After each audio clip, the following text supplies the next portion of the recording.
Hey there, cinephiles. Today we're going to talk about Dungeons and Dragons: Honor Among Thieves. Now look, I loved Game Night from 2018. I did not love Vacation from 2015. In fact, I hated it. And the writer-directors from those films made this one, which is why I bring it up. So going into this, I should have expected a major chance for this film to not be good. But I went in with somewhat positive expectations, even though they were low. And well, it's neither Game Night nor Vacation. It's a fine movie. Nothing truly special and overall mediocre. Don't get me wrong, there are positive and negative aspects to the film, of which I will get into, but at the end of the day, the movie will be remembered as a success or failure by its box office and not its quality. At least that's what I'm predicting. Watch this now kick off a new wave of blockbusters, which hey, I'm here for if we do get more fantasy. Starting off with the positives, the biggest one has to be Chris Pine. He's the best Hollywood Chris. Now, he couldn't necessarily completely save the movie, but that's not his fault. He did what he could with what is ultimately a blah script. Him being a bard, I truly appreciated his performance, although I did wish he sang more. And honestly, I was waiting for him to sing Agony from Into the Woods. As for the rest of the gang, they were charmingly serviceable. Michelle Rodriguez had some admittedly funny one-liners. Justin Smith had more of an emotional arc than I was expecting, and while Sophia did what she could even if the movie just forgot about her quite often. The group is still charming enough that I had a good time with the film, and once they get their little moments to shine, that's when I felt the charm the most. There are also these underlying moments of feeling like the mechanics from D&D are at play, and from what I'm told, there are many references that are well placed in the film too, so it seems like those that are squarely in the target audience will be satisfied. My final positive is the interrogating dead corpses scene. I genuinely really like this scene. I wish it wasn't in the marketing though, because I feel like as a surprise, it would have been all the more funny.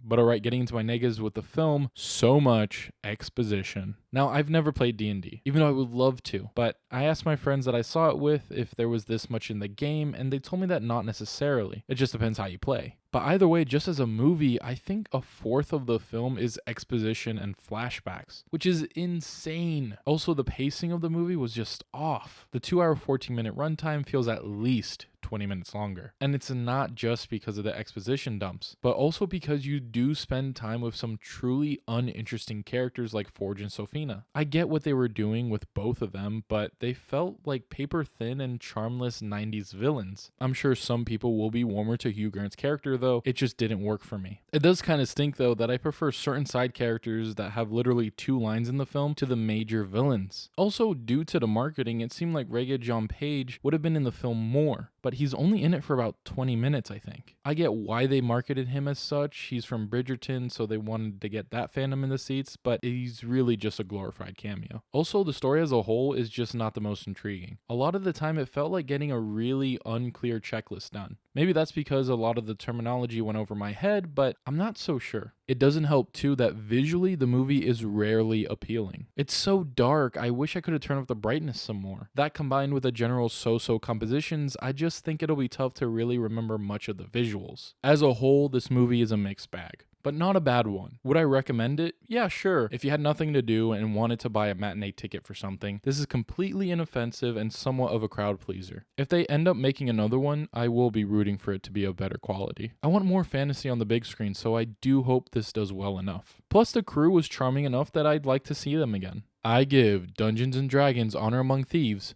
a 2 out of 5 stars. The rating may seem low, but this is a mediocre movie overall. I had fun with it, and yeah, I'd be down to watch it again if enough of my friends wanted to see it, but it wouldn't be a priority of mine. I will say though that one cameo in this movie was absolutely hilarious, and it'll be tough to top it for the rest of the year. But alright, those are my thoughts on Dungeons and Dragons: Honor Among Thieves. Be sure to let me know your thoughts down in the comments below. As always, thank you guys for liking, commenting, and subscribing. Be sure to follow us on our socials, and if you haven't yet, please check out our latest short film, Infinite Dates, now. Stay tuned for more Yeti Films content, and I'll write you later.